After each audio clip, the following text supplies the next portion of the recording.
即阵天气热翕翕，新竹有一间游乐园，专讲甲动物穿果子冰，要互动物做伙透心凉，咱做伙来看。五彩缤纷的鸡仔冰，红色是西瓜口味，黄色的是旺来。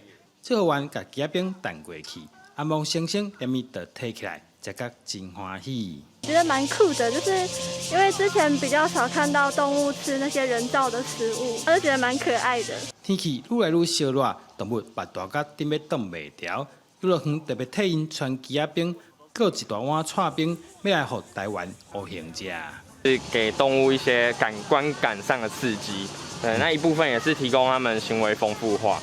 那再来还有用这种方式去延长它的采食的时间跟采食的困难度，那让它一天的生活可以更丰富。这样。游乐园表示，这些串冰、鸡仔冰拢是请专业的团队制作，特别经好食又搁营养的水果，兽医参营养师针对动物饮食有做部分调整，唔拿体凉，嘛是一种行为训练，丰富动物一天的生活。